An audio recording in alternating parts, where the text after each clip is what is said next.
Nós precisamos de Ti. E nesse momento nós nos rendemos a Ti mais uma vez. Tu conheces o nosso interior.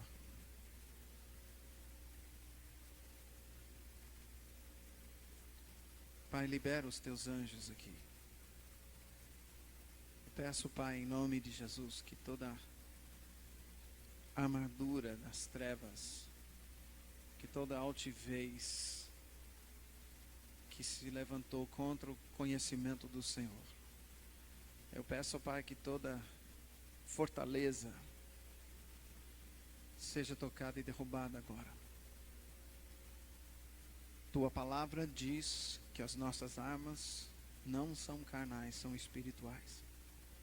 Libera seus anjos, Senhor, para tirar vendas, tampões, dureza de coração, de serviço.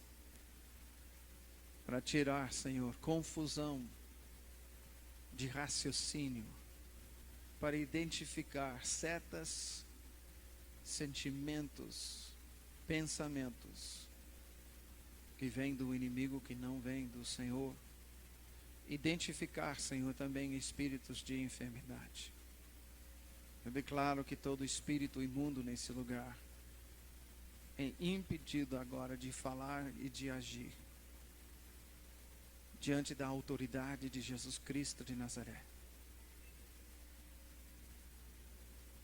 a quem nós demos plena autoridade agora ao adorá-lo. Jesus, Tu és o Rei. Espírito Santo, nós dependemos de Ti agora. Conduza-nos.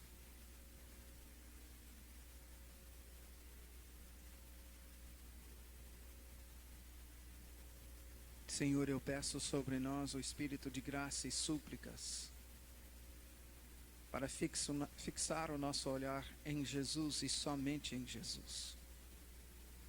E que haja, Senhor, todo o quebrantamento que nós precisamos como os Teus filhos, a fim de que o fluir do Teu rio em nós e através de nós seja pleno.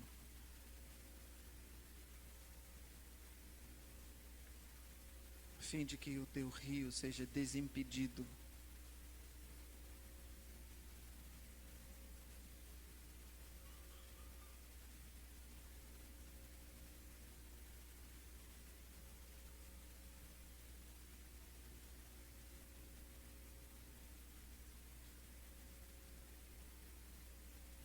Dá-nos entendimento, Senhor.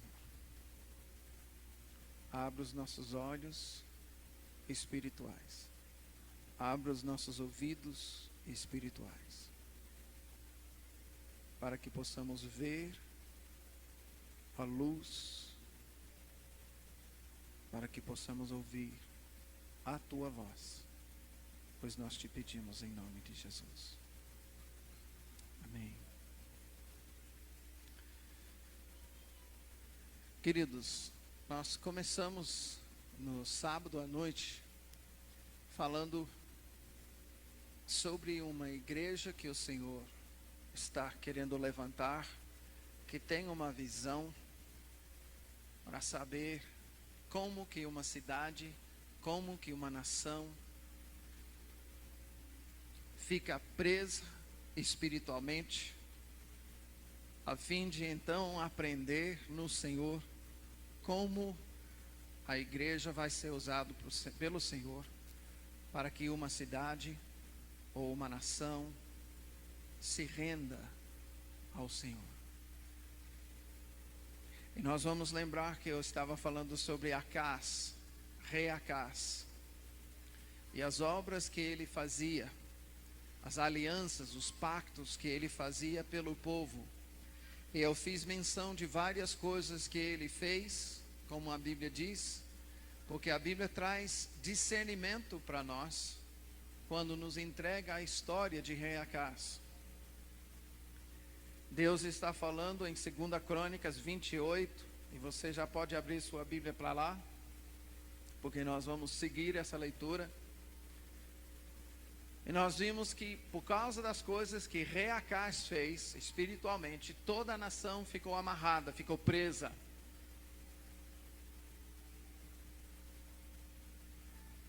Por causa das alianças que rei Acás fez com outros deuses, a nação de Israel foi à ruína. Por causa dos pecados de rei Acás e as alianças com outros deuses que ele fez, a palavra de Deus diz que Deus trouxe guerra, a espada vingadora da sua aliança, que nós vimos ontem, lendo Levítico 26. Ou seja, as coisas que aconteciam durante o reinado de Acás já estavam previstos pela aliança que Deus propôs ao povo de Israel. As condições que surgiram durante o reinado de Acás já eram predeterminados por Deus. Se você fizer alianças com outros deuses, tais coisas vão acontecer. E muitas vezes em nossos dias, nós não gostamos de reconhecer essas condições em nosso meio. Não é comum a gente reconhecer que a pobreza da nossa nação, o fato do melhor da terra, café, soja, agora nós vimos a importância da carne. Você acha que é carne de segunda que é vendido para o exterior? É lógico que não. É o melhor do café, é o melhor dos sapatos, é o melhor da carne, é o melhor da soja. Vai para o exterior. E nós vimos que isso também faz parte dos castigos dentro da aliança do Senhor. Não é comum reconhecermos que a pobreza, essas coisas e outros que nós vimos na aliança, já estão em andamento em nossos dias. Não é comum reconhecer, é por causa das alianças espirituais com outros deuses, feitos pelos nossos líderes, que nós estamos na condição que nós estamos como nação ou como cidade. Parece que dentro da igreja nós vivemos como Deus só tem misericórdia. Deus só age com bondade. Nós falamos ontem que Deus estaria muito justo. E dentro de todos os seus princípios, o seu caráter de santidade, justiça, em matar cada um de nós. Mas o fato que nós estamos aqui, de nós estarmos aqui, revela a própria misericórdia e bondade de Deus. Parece que a gente pensa que Deus não castiga. E ontem nós vimos a aliança que Deus propôs para Israel. E dentro dessa aliança, quem aqui podia reconhecer que os castigos já estão em andamento no Brasil? Várias pessoas.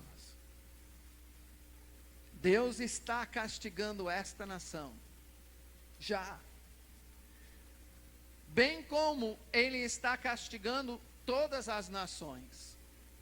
Não é só o Brasil. E isso porque Deus fez uma aliança eterna com os moradores da terra.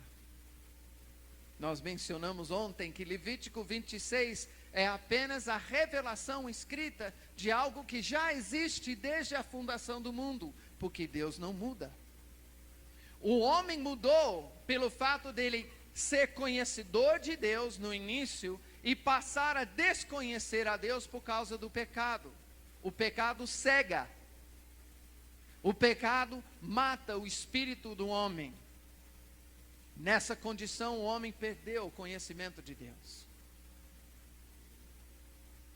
A revelação de Levítico 26 traz para nós novamente o conhecimento da aliança que já está em andamento desde a fundação do mundo.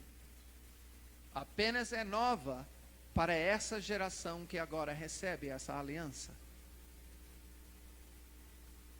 Porque passa a conhecer os detalhes. É por isso que nós, como igreja, somos portadores, porta-vozes em relação à aliança de Deus para as nossas cidades e a nossa nação. E outras nações, se assim Deus escolher nos enviar. Assim como, cadê o meu irmãozinho que eu usei outra noite? Ele estava sentado aqui, sumiu. Aí, ó. o nosso irmãozinho, eu falei, se eu vou evangelizar a ele, eu vou apresentar para ele o evangelho de Jesus. Eu vou ajudá-lo a reconhecer as condições da vida dele e que ele já está numa condição de castigo. Deus faz isso para que ele venha a decidir, eu quero seguir a Deus. Eu estou num caminho errado. Eu estou num caminho de sofrimento. Eu estou num caminho de morte, não de vida. E ajudando ele a discernir isso na própria vida, eu vou ajudar então ele a tomar essa decisão e seguir a Jesus. E eu vou dizer para ele, se você fizer uma aliança exclusiva com Jesus, Jesus vai transformar a sua vida. Não é isso que você recebeu quando falaram para você de Jesus? Não é diferente com cidades e nações. E nós vimos antes de ontem e ontem as provas disso biblicamente.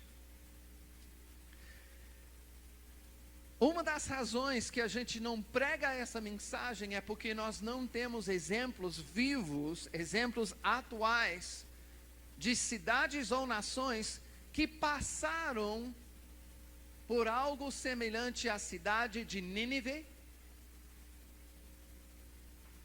Eu gostaria que você entendesse quem foi para Nínive pregar. Quem foi o profeta? Jonas. Jonas foi para o Nínive. Nínive era parte do povo de Israel, não era? Esse povo vinha de Israel, todo esse povo em Nínive. Não foi? Foi ou não foi? Povo pagão. Deus pega Jonas, fala com ele e diz, vai lá para Nínive, começa a pregar durante 40 dias. Arrepende-te ou Deus vai destruir a sua cidade. Nós já sabemos que Deus destrói cidades. Biblicamente nós sabemos que ele destruiu 2 cidades. Ele também destruiu a cidade de Jericó, que foi depois reedificada a custo da morte dos filhos do homem que reedificou. Mas Deus manda Jonas para um povo pagão, uma cidade de uns 250 mil habitantes, não, desculpa, eu troquei as bolas, 125 mil habitantes em Nínive, naquela época. E diz que no final dos 40 dias, esse povo pagão se arrependeu. E fez até os animais a jejuarem 3 dias junto com eles para se arrepender diante de Deus.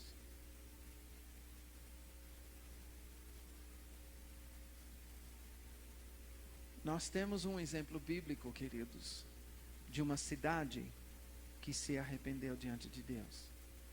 E de uma forma séria. Só se você não crê no que está escrito na Bíblia, que você não tem um exemplo.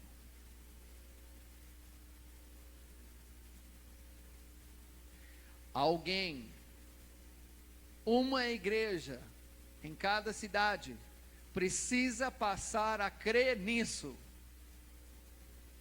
Precisa começar no mínimo com uma, para que a cidade venha fazer o que nós vamos falar hoje, dos dias de Ezequias. Você precisa olhar para o exemplo de Jonas e passar a crer que uma cidade pode se render aos pés de Jesus, literalmente. E uma vez que eu comecei a crer nisso, eu compartilhei outra noite a respeito daquilo que Deus fez comigo, falando, você não crê, Miguel? Uma vez que eu passei a crer nisso, eu comecei a colocar detalhes para Deus.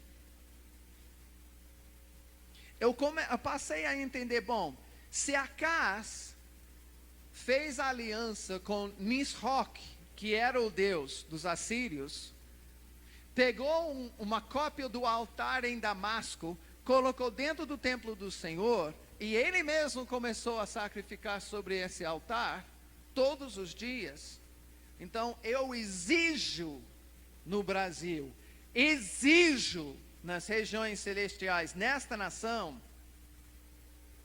que o rei, ou seja, o presidente, ou o governador, ou o prefeito, passe a fazer a mesma coisa em nome de Jesus e para Jesus. Os reis, o presidente, os governadores e os prefeitos no Brasil já fazem o que Acás fez. Hoje nós vamos compartilhar algumas coisas que Ezequias fez, que foi o filho de Acás, coisas que Ezequias fez, que levou a nação a um avivamento. Tem alguém aqui que está esperando avivamento? Não? Poucas as pessoas, meu Deus, que isso? Está esperando o avivamento? Um derramar do poder de Deus sobre esta nação? Vocês cantaram com todo o fervor, Rio do Leão. Lembra essa promessa? É uma promessa de Deus com sinais. Ele já está dizendo e escrevendo na vida de pessoas: eu quero derramar 12 vezes mais sobre essa nação. Eu quero esse avivamento. Não quero menos. E os avivamentos bíblicos, os avivamentos relatados na Bíblia, são nacionais. Várias vezes na história de Israel, a nação se rendeu a Jesus, se rendeu ao Senhor. A nação, não apenas uma cidade, como no caso de Jonas, mas a nação de Israel, milhões e milhões de pessoas. Então, mais uma vez, nessa história, o Senhor falou comigo, nós temos um exemplo bíblico agora de uma nação que se rende ao Senhor. E em todas as horas que houve esse avivamento em Israel, a condição estava como nós vimos nos dias de Acás. A nação estava em ruína, o templo estava fechado, os sacerdotes não estavam intercedendo, não estavam adorando, a nação estava largada. E tudo isso porque os reis fizeram alianças com outros deuses. O que eu estou te desafiando nessa noite, se você não participou das outras noites, é chegar a crer que se Brasil simplesmente fizer uma aliança exclusiva com Jesus, se Bauru, pelos seus líderes, fizer uma aliança exclusiva com Jesus, pedindo perdão das alianças com outros deuses, com santos, promessas, assim como qualquer pessoa faz na vida individual, que Deus transformará a vida da cidade ou da nação, assim como Ele transforma a tua vida e a minha vida. Só é que, queridos, nós como igreja temos que defender essa plataforma e nenhuma outra.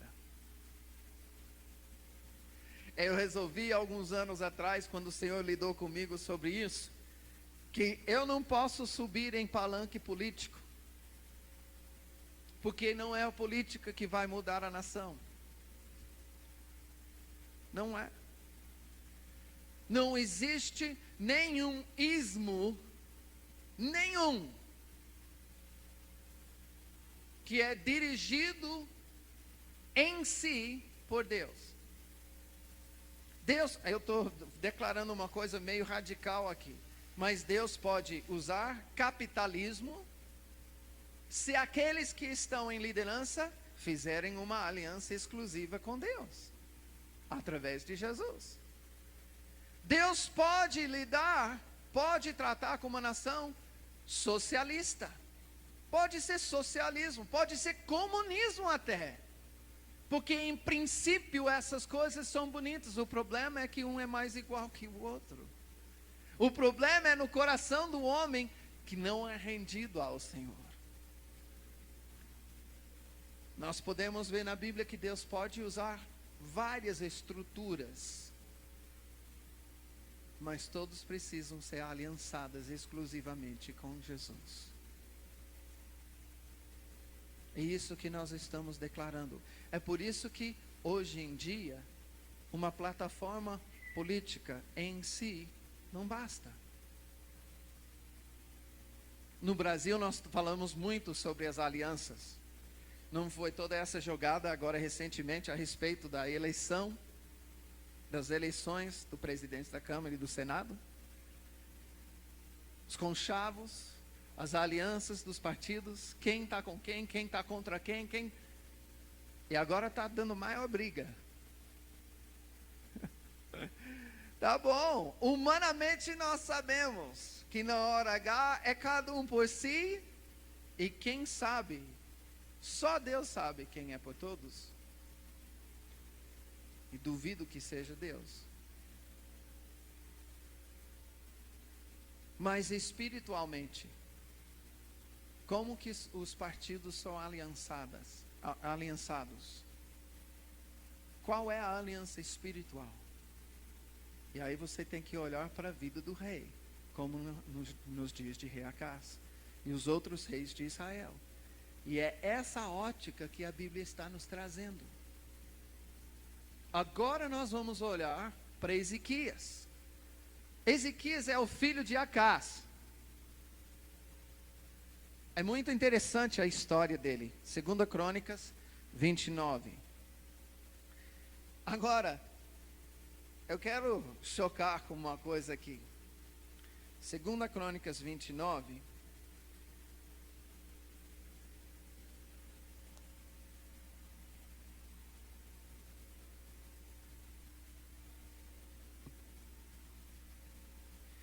Tinha Acás 25 anos de idade quando começou a reinar, e reinou 29 anos em Jerusalém. E era o nome da sua mãe, Abia, filha de Zacarias.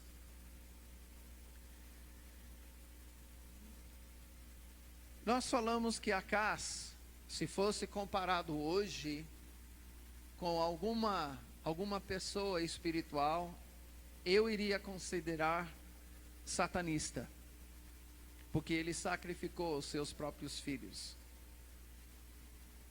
Ele matou alguns dos seus filhos para fazer a aliança com outros deuses. Agora, deixa eu perguntar para você.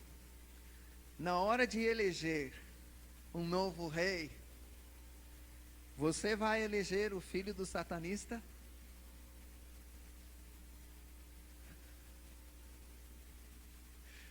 Ezequias é o filho de Acás.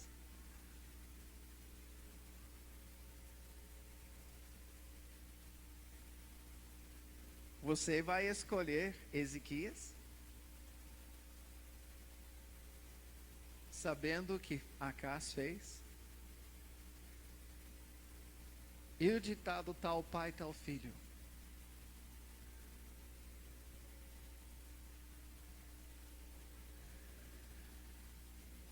A pergunta é séria, porque muitas vezes nós olhamos os homens de uma forma que Deus não olha.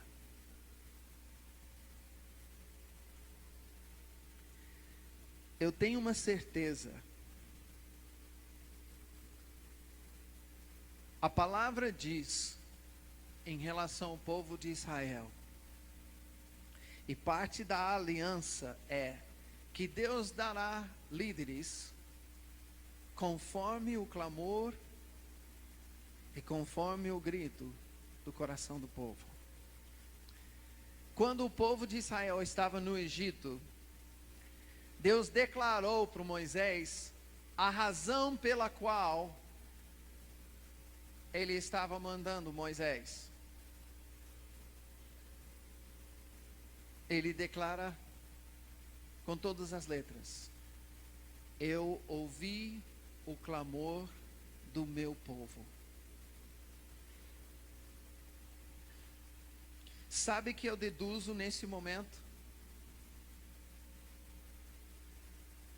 Que durante os últimos anos de Acás, o povo começou a clamar a Deus. E o seu clamor chegou ao trono de Deus. Porque alguma coisa radical aconteceu de pai para filho. Uma mudança completa aconteceu. É contra todas as coisas que nós entendemos humanamente. Eu queria que você visse em seguida comigo. Ele fez o que era reto aos olhos do Senhor, conforme a tudo quanto fizera Davi seu pai. Ele no primeiro ano do seu reinado, no primeiro mês, abriu as portas da casa do Senhor e a separou. Sabe o que Ezequias está fazendo? Exatamente o contrário do seu pai.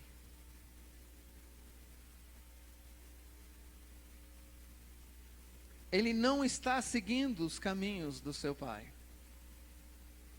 Quantos políticos, na passagem de pai para filho, podia dizer isso?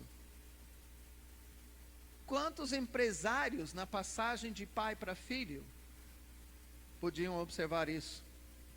O mais comum é, o que o pai fez, o filho também vai fazer. É por isso que eu declaro e deduzo que o povo de Deus estava clamando. Porque nesse momento, Ezequias tem um discernimento que Acás não tem.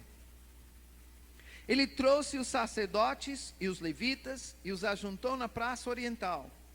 E lhes disse: ouvi-me, ó levitas, santificai-vos agora. Santificai a casa do Senhor, Deus de vossos pais, e tirai do santuário a imundícia. Porque nossos pais transgrediram e fizeram o que era mal aos olhos do Senhor nosso Deus.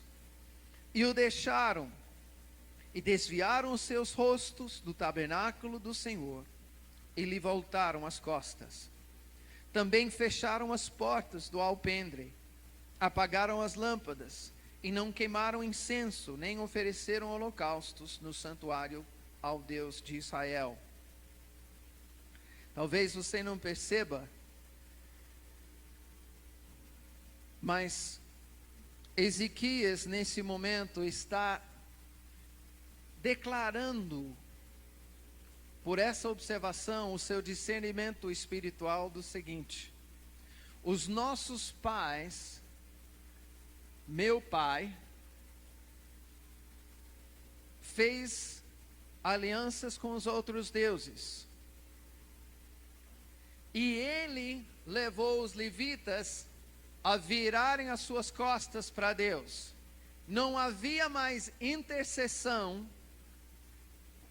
ou seja, não havia mais pedido de perdão a nível individual, nem a nível nacional, porque os sacerdotes viviam para pedir perdão. Isso que estava atrás dos holocaustos é alcançar o perdão nacional diante de Deus. E segunda coisa, eles não estavam mais adorando ao Senhor. Desde os dias de Davi, Deus tinha estabelecido que para ele ser entronizado sobre a nação, precisava haver turnos 24 horas por dia de adoradores no templo. Enquanto isso acontecia, Deus reinava e abençoava a nação de Israel. Trazia para Israel todos os benefícios, as bênçãos da aliança. Mas nós podemos observar duas coisas sempre. Quando parava a intercessão, o pedido de perdão, os holocaustos, sacrifícios, pedindo perdão diante de Deus pelo pecado nacional, e quando parava a adoração no templo, logo em seguida, Israel estava fazendo alianças com outros deuses, e vinha os castigos sobre a nação. Ezequias, obviamente, conhece a aliança do Senhor, porque ele diz no próximo versículo, que é 8, pelo que veio grande ira do Senhor sobre Judá e Jerusalém, e os entregou à perturbação, à assolação, a assobio, como vós o estáis vendo com os vossos olhos. Porque eis que nossos pais caíram à espada, e os nossos filhos e nossas filhas, nossas mulheres estiveram, por isso, em cativeiro.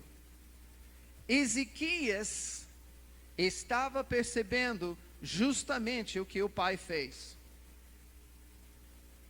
Quantos são os filhos que têm ousadia e amor para declarar os laços, as alianças que os meus pais fizeram, eu não quero? Queridos, nós estamos falando agora de um rei.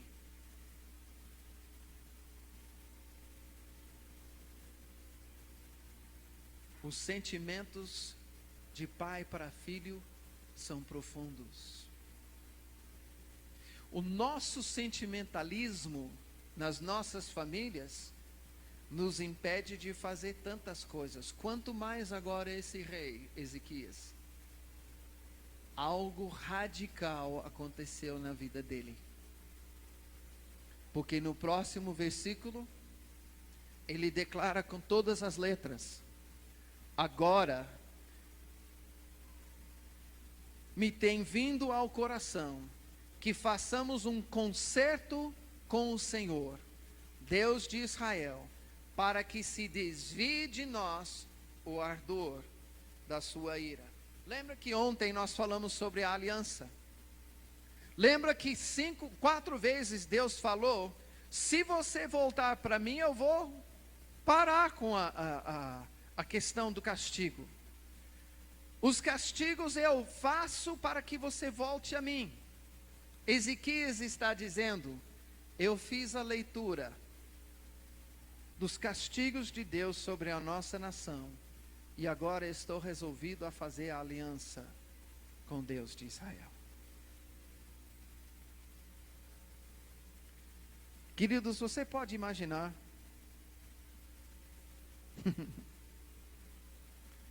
você pode imaginar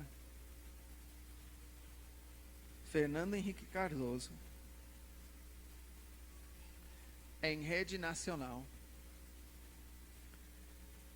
eu estou chamando todos os sacerdotes de Jesus na nação. Venham para Brasília me encontrar, na Praça Oriental.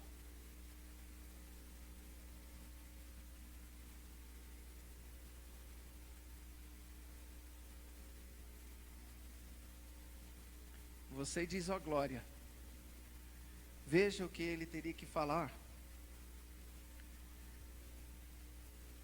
Ouvi-me, ó levitas, santificai-vos agora, e santificai a casa do Senhor, Deus de vossos pais. Tirai do santuário a imundícia. Sabe que é triste sobre os dias de Ezequias? Esse avivamento não começou porque os sacerdotes o queriam.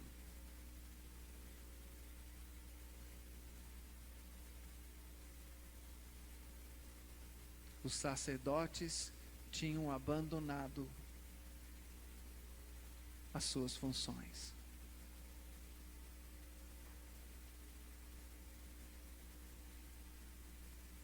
Abra a sua Bíblia nesse momento comigo, em 1 Pedro.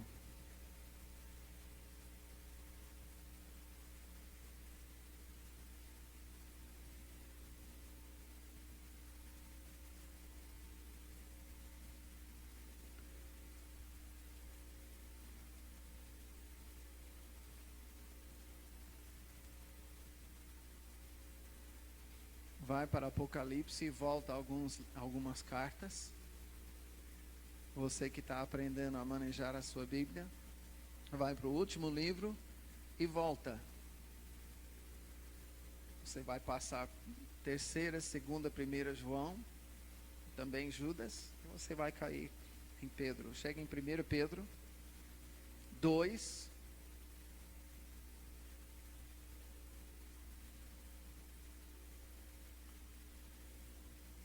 versículo 5.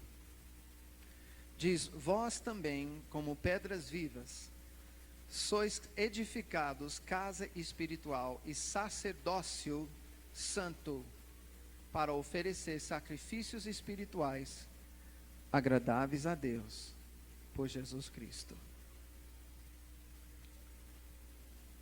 Quem são os sacerdotes no reino de Deus?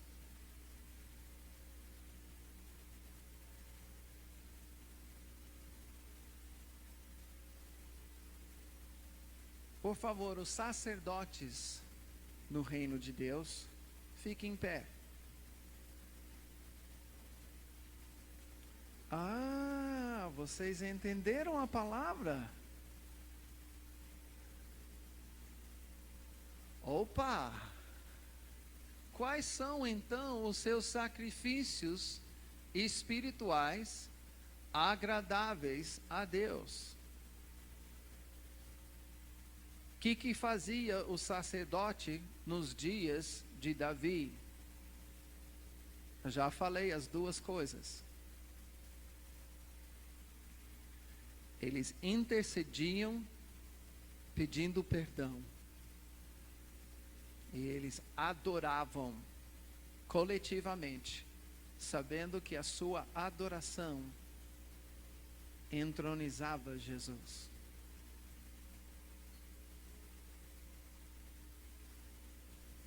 Senta. E, gente.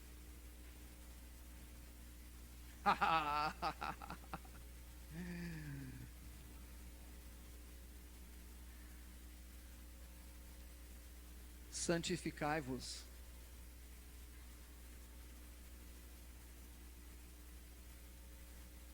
Santificai a casa do Senhor.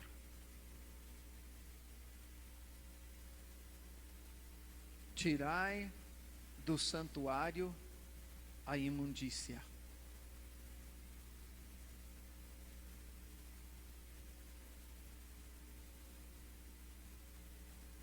Santificai-vos. Santificai a casa do Senhor. Tirai do santuário a imundícia.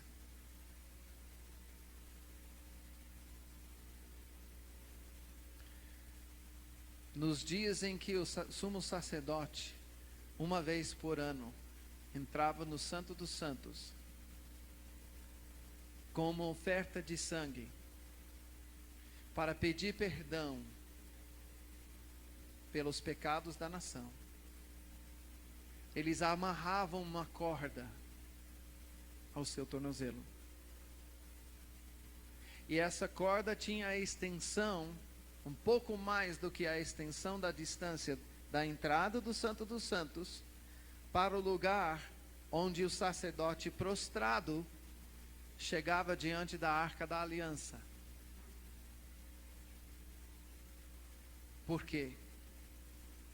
Porque se ele entrasse com pecado pessoal, não tratado com Deus, ele era morto. E eles não podiam entrar lá para tirar o corpo. Eles tinham que pegar a corda e puxar.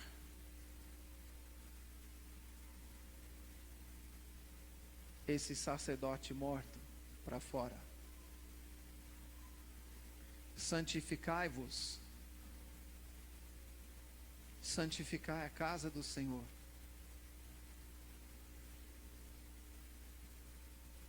Tirai da casa do Senhor a imundícia.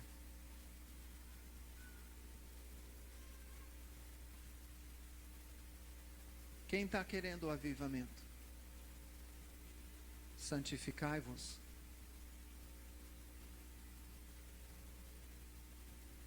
Santificai a casa do Senhor. Tirai do santuário a imundícia.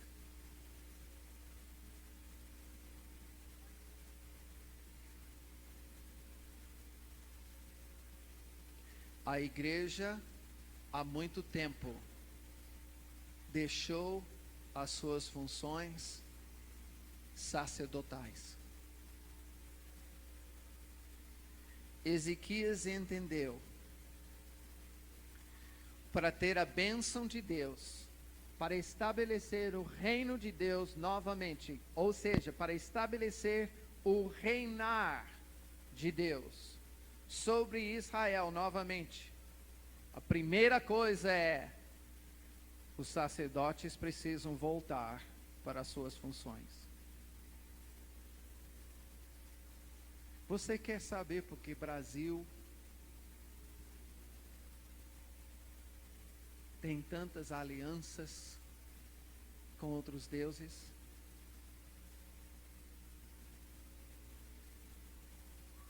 Porque a igreja não mostra uma vida santa para o mundo.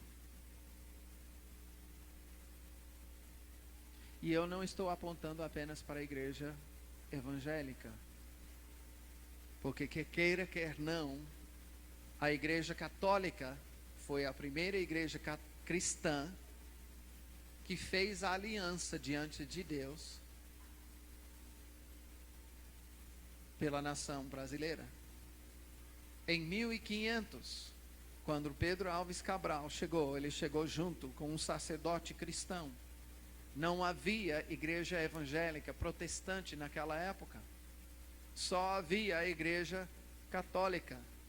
Pelo bem e pelo mal, com todos os problemas. Assim como hoje, pelo bem e pelo mal, com todos os problemas, a nação brasileira já entrou numa aliança com Deus. E por isso, nós podemos ver as evidências do castigo da aliança e também algumas evidências da bênção. Porque a nação brasileira, ainda castigada pelo Senhor, desfruta de muita misericórdia. Não é verdade?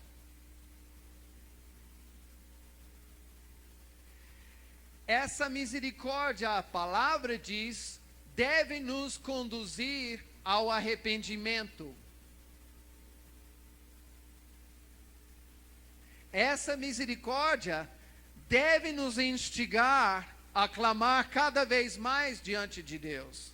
Deve nos instigar a nos prostrar diante de Deus, reconhecendo, não foi imputado a nós o que merecemos.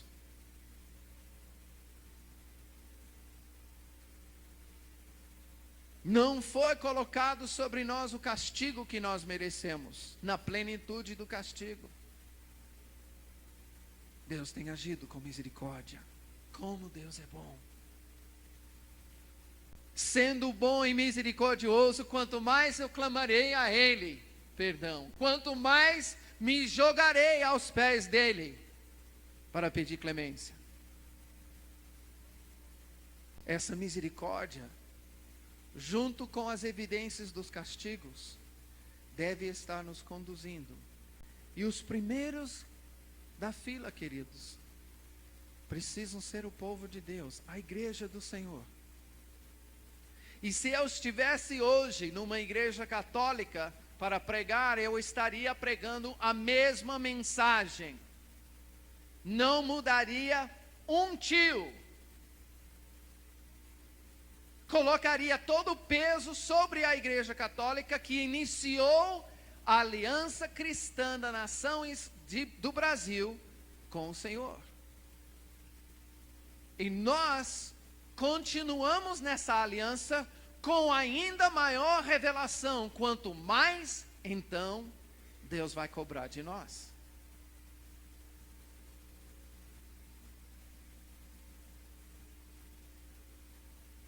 A quem não conhece, Deus não cobra, mas a quem conhece, Deus cobra.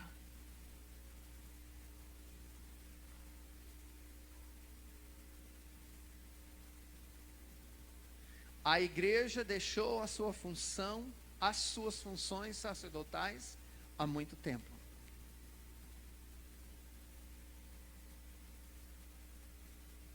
Eu vejo, e eu Preciso declarar isso. A igreja não sabe o poder que há na confissão de pecado.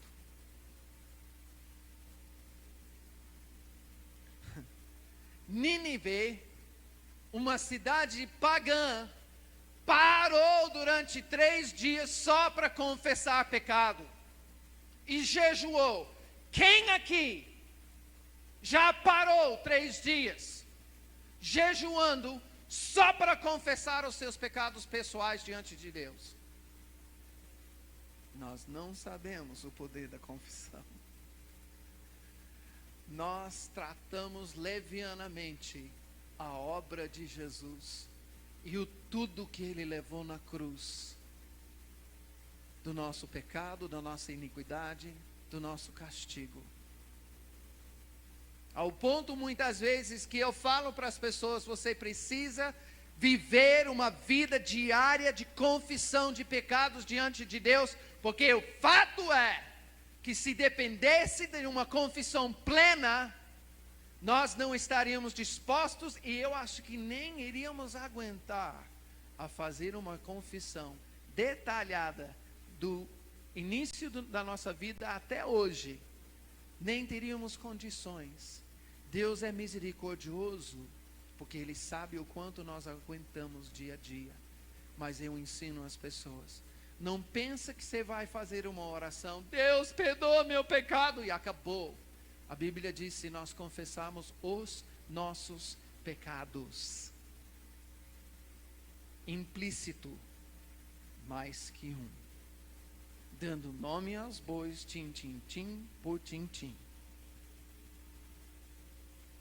Reflete a atitude que Deus ensinou para o povo de Israel quando você leva o sacrifício para o templo, impõe a sua mão e você começa a confessar os seus pecados diante do sacerdote e da fila que está atrás de você para confessar os seus pecados depois de você. Reflete o que acontecia nos dias de João Batista, quando o povo ia para o Rio Jordão e confessava os seus pecados ali no rio.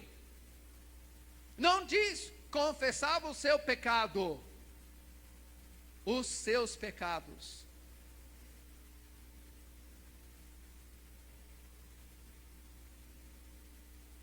A soberba que nós mencionamos ontem é muito grande, é muito forte ainda em nossas vidas. E nós não sabemos o poder que há na confissão de pecados. Enquanto nós corremos disso, avivamento não poderá chegar. E eu não sei de você, mas avivamento para mim, eu quero ver a nação entregue a Jesus. Avivamento, quando o Brasil experimentar o avivamento que eu estou entendendo de Deus, nós vamos ver a nação parar 2 vezes mais do que para hoje, para o carnaval. Se carnaval é de dezembro até os dias de carnaval, e alguns dias além, então tem que ser o dobro para Jesus. E nós não vamos estar dentro das igrejas, 4 paredes. Nós vamos estar lá nas praças. Nós vamos estar na rua, onde ocupam as escolas de samba. Nós vamos estar lá fora declarando as virtudes de Deus. E nessa declaração nós veremos o poder de Deus cair, e todos dentro da igreja serão usados como discípulos de Jesus para curar, para libertar, para manifestar sinais e prodígios. E você espera isso? Você quer ser um instrumento disso? Santificai-vos. Santificai a casa do Senhor. Tirai do santuário a imundícia.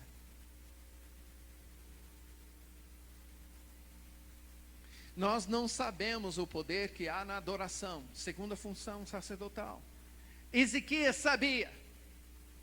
Se você ler adiante, você vai observar que Ezequias restaurou os turnos de adoração conforme o mandato do rei Davi, pela revelação que ele recebeu pelos profetas Natã e Gade. Sabe o que é, queridos? Deus revelou que a adoração coletiva entroniza Ele. É um princípio espiritual e funciona tanto para as trevas quanto para a luz. Satanás, pensa bem, através da adoração a outros deuses, Satanás recebe adoração 24 horas por dia, ao redor do globo,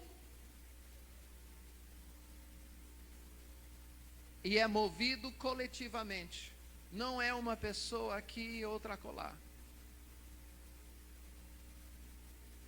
Há templos no Oriente que funcionam 24 horas por dia, e os sacerdotes estão lá.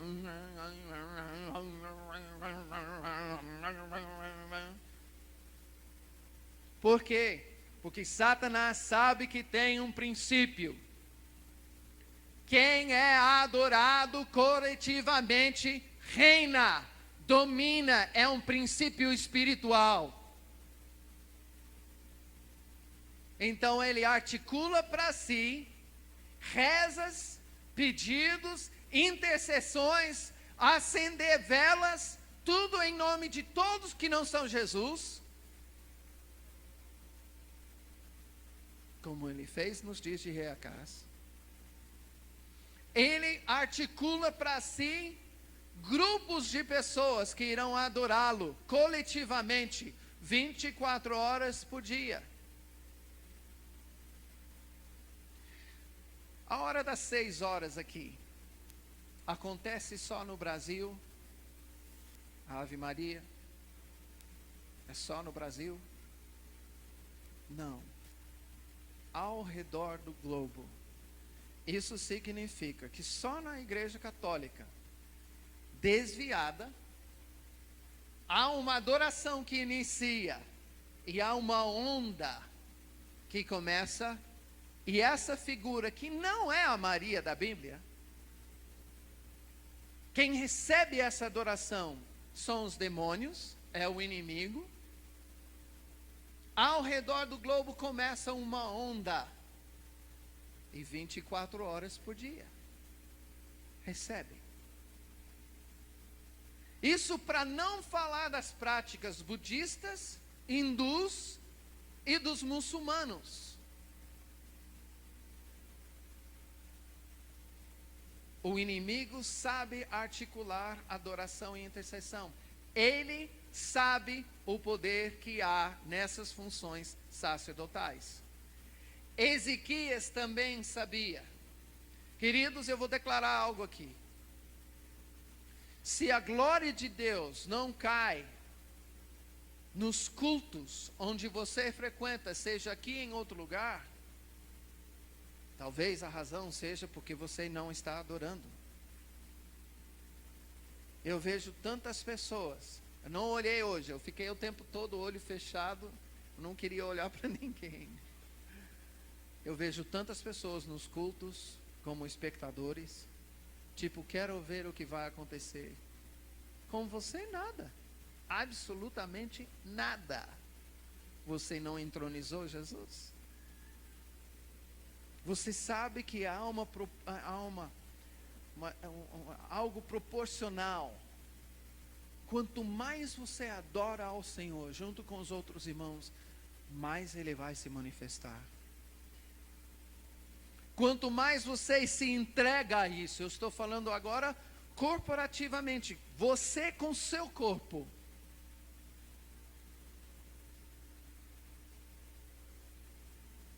Quanto mais disposto você estiver a dar uma adoração plena, rasgada diante de Deus, e o momento que você toma um passo mais próximo, você percebe, eu estou sujo, e você cai de joelho aqui para confessar novamente agora outras coisas, reveladas pelo Espírito Santo. E nisso você levanta e você adora, e toma um passo mais perto de Jesus, e você percebe, estou sujo ainda, e aí você cai de joelhos e você confessa de novo.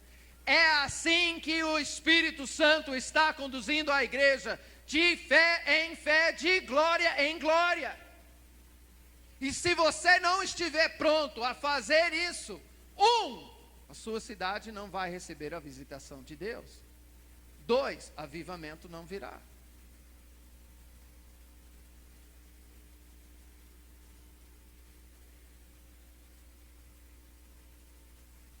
Jovens, vocês não são a igreja de amanhã. Adolescentes, deixa eu ver as mãos dos adolescentes. Vocês não são a igreja de amanhã. Vocês são a igreja de hoje. Se isso já foi falado aqui, me perdoe a franqueza, mas é mentira do diabo esse negócio aí. Crianças, vocês não são a igreja de amanhã. Vocês são a igreja de hoje. Deus quer te usar hoje. Deus quer receber a sua oração e adoração hoje. Deus se agrada nisso hoje. Você já é igreja. Se você ama Jesus de todo o coração, você já é igreja. E Deus está esperando a igreja assumir a sua função sacerdotal, como nos dias de Ezequias, e começar a confessar. Começar primeiro, santificando a si mesmo. Santificando a casa do Senhor. Tirando do santuário a imundícia. Quando eu falo sobre isso, eu falo de coisas radicais. Eu estive numa igreja luterana no sul, e uma das coisas que Deus tem ministrado ao meu coração, as igrejas que vão caminhar esse caminho de tirar do santuário a imundícia, vão chegar a um dia a perguntar para o Senhor se o nome, se a placa da igreja glorifica a Jesus ou não. Porque eu não posso compreender que Deus se agrada em ver a igreja do Filho dele, a igreja levantada pelo sangue de Jesus e a obra do Espírito Santo, com o nome de um homem, seja Wesley, seja Lutero ou quem for.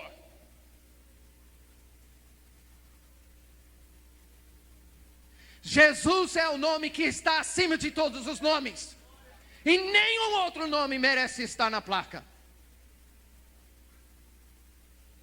E quando nós chegarmos de fé em fé, de glória em glória, nós vamos avaliar as coisas com radicalidade, porque Jesus é o único que merece, o único que é digno.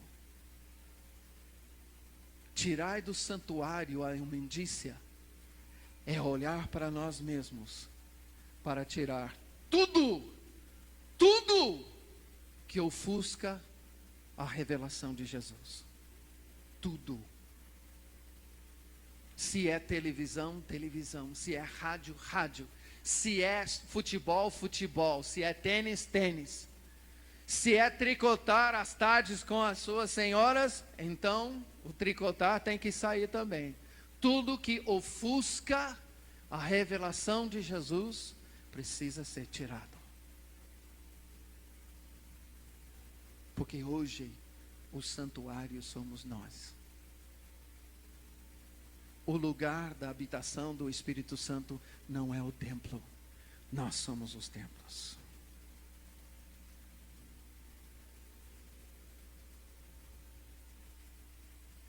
Ezequias percebeu isso. Eu pergunto para você, como seria? Edson, como é que chama o prefeito aqui? Nilson Costa. Se o prefeito Nilson Costa chamasse todos os sacerdotes de Jesus, venha. Vem me encontrar, porque eu estou resolvido a fazer uma aliança exclusiva com Jesus. Ninguém diz ó glória. É que vocês já perceberam, né? Ele teria que olhar para a igreja como Ezequias olhou para os sacerdotes.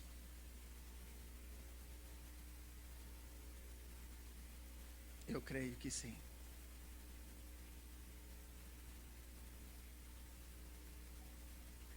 É interessante a última palavra de Ezequias para os sacerdotes.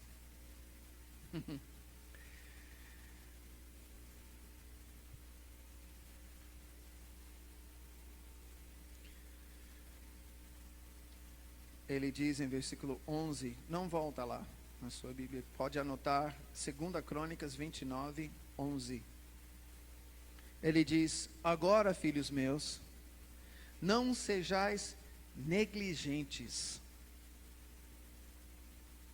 pois o Senhor vos tem escolhido para estardes diante dele, para o servirdes, para serdes seus ministros e queimardes incenso.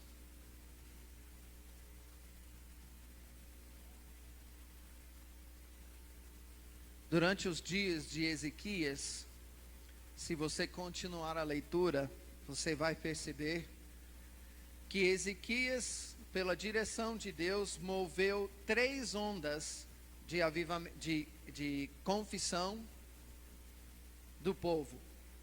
Primeiro ele chamou os sacerdotes. Eu entendo que no Brasil, o padrão para o avivamento brasileiro é o padrão do avivamento de Ezequias. Eu creio que nós estamos em dias em que Deus está chamando a igreja e dizendo, igreja, santificai-vos, santificai a casa do Senhor, tirai do santuário a imundícia. A segunda onda é quando ele chamou os príncipes junto com os sacerdotes, e juntos eles confessaram os pecados e desfizeram as alianças que o pai de Ezequias tinha feito com os outros deuses. Ou seja, os líderes espirituais e políticos da nação se reuniram para pedir perdão diante de Deus. Eles gastaram mais ou menos 16 dias fazendo isso. É muita confissão de pecados, queridos.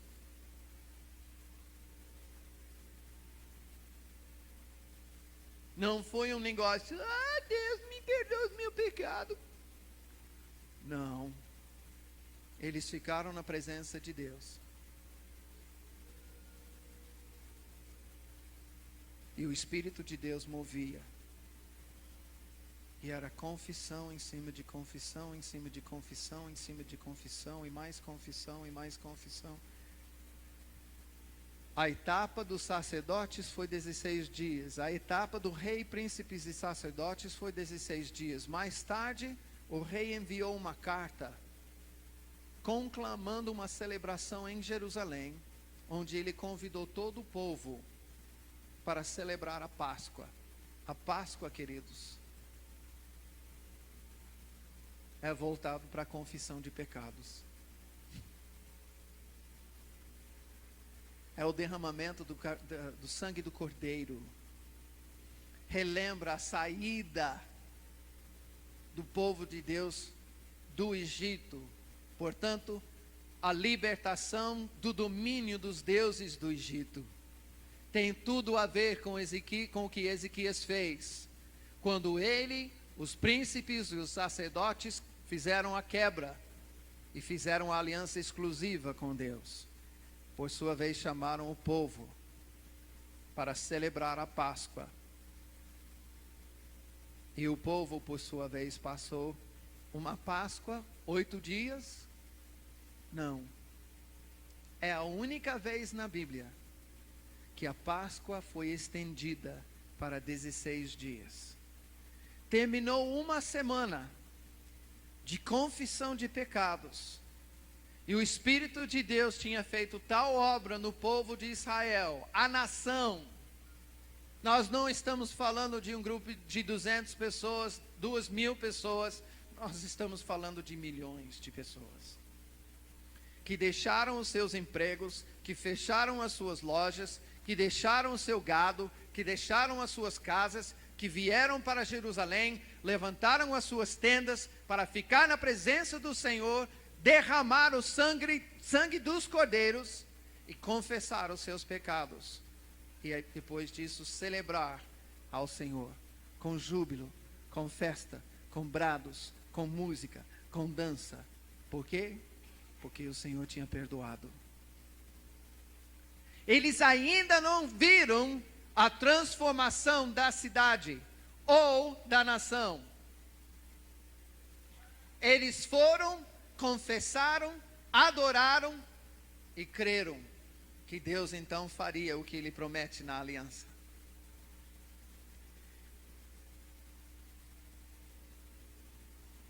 Parece que nós queremos o inverso. Parece que nós queremos a evidência da transformação, para então confessarmos e adorarmos. Não, queridos, não virá desse jeito. Mas sabe que a tua Bíblia fala? Que dentro de 1 ano, Deus abençoou tanto o povo de Israel, que na primeira coleta, na primeira oferta que o rei Ezequias levantou na nação, eles tiveram que construir novas casas do tesouro, porque as ofertas não cabiam. Onde estava toda essa riqueza? Israel estava em ruína. E num ano, Deus, como diz a palavra, usa essa frase: Deus mudou a sorte do seu povo num só ano.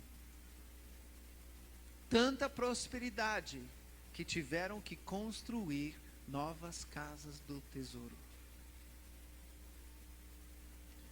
Uma nação em ruína, pobreza, dentro de 1 ano passa a ser uma nação rica, próspera.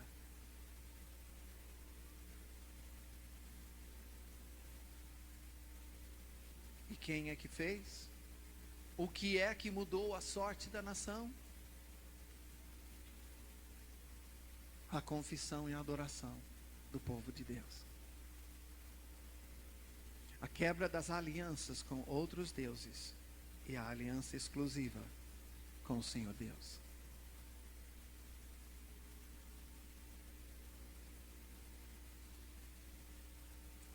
Santificai-vos.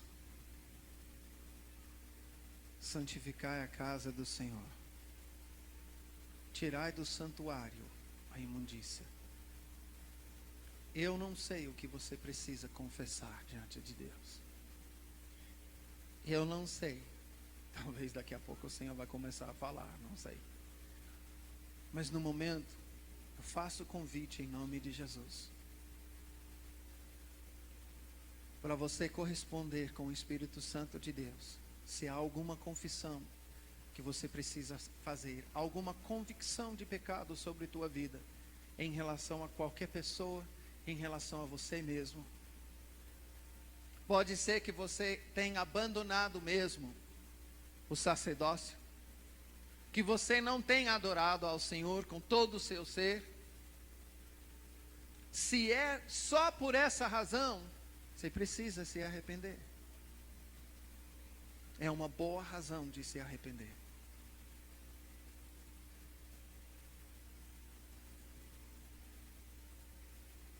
Se você quer se consagrar diante de Deus, para assumir um sacerdócio, conforme a palavra, conforme nós vimos: Senhor, mova na minha vida. Eu quero te dar tempo. Eu quero ficar na tua presença para confessar os meus pecados, e não somente os meus, os pecados da igreja, os pecados da minha cidade, os pecados da minha nação.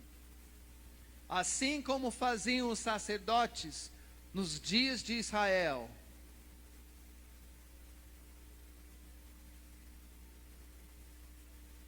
E eu quero te adorar, Senhor, só para fazer o teu trono sobre a minha cidade, só para estabelecer o teu trono, a fim de que o Senhor reine aqui.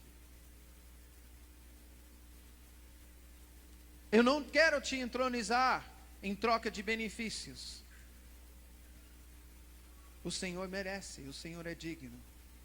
portanto quero te adorar.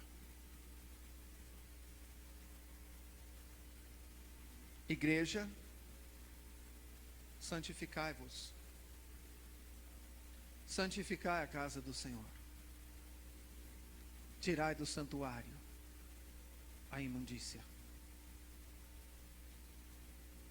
Júnior, vem tocar aqui.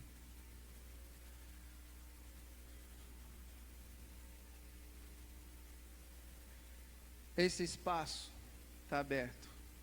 Você tem lugar onde você está para se colocar diante de Deus. Corresponda com o mover do Espírito Santo no teu coração. Se Ele está falando para você se ajoelhar, confessar, chegar para alguém confessar, faça. E o Senhor te convida, desde já. Pai, mova aqui pelo teu Espírito.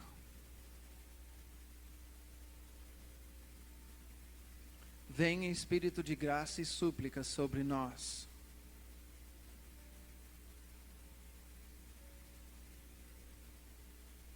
Para nos restaurar o sacerdócio.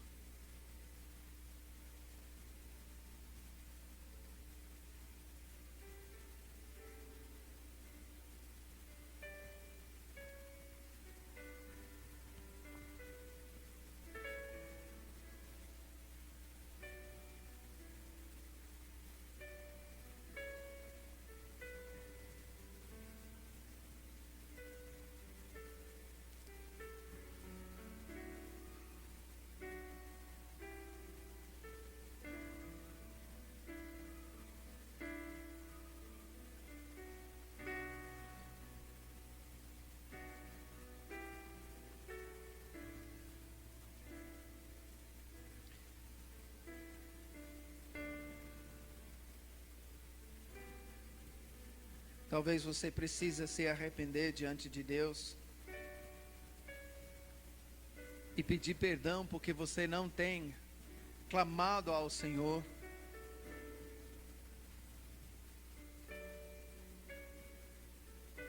Pelos reis.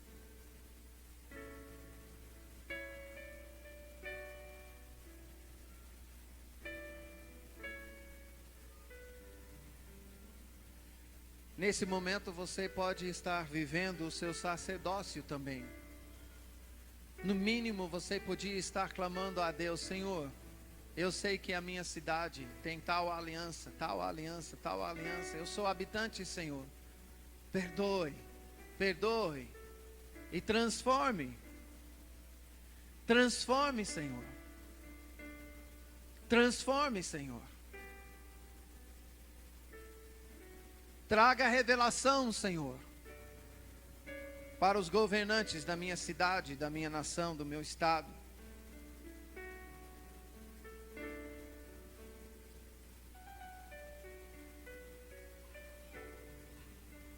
Você pode estar clamando também: Senhor, levanta o ofício profético de Elias, de Jonas, de João Batista,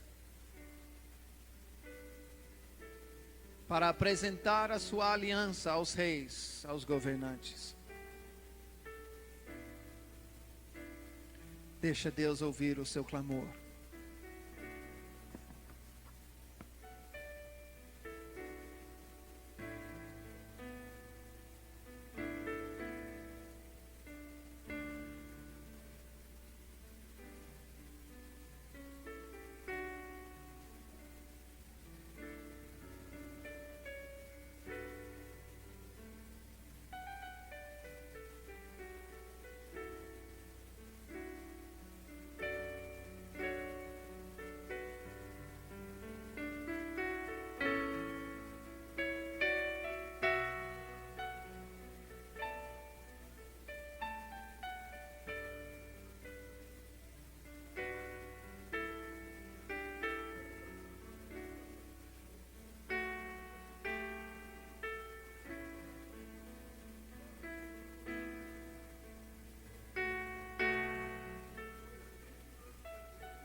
Se você tem alguma convicção de pecado pessoal, qualquer coisa que você precisa confessar diante de Deus, sai do seu lugar. Vem aqui ao altar. Confessa diante do Senhor. Não sinta vergonha nisso. Saiba que Jesus também levou a vergonha e não considerou a ignomínia de ir para a cruz por nós. Ele ousadamente foi envergonhado, ele foi nu. Ele foi desprezado, menosprezado. Ele foi e levou sobre si. O mínimo que nós podemos fazer é publicamente declarar: eu estou confessando o meu pecado diante de Deus. Se nós vamos honrar o nosso Rei, o mínimo que nós podemos fazer é isso. Satanás, veja a declaração do povo de Deus. Estamos nos humilhando diante do Senhor.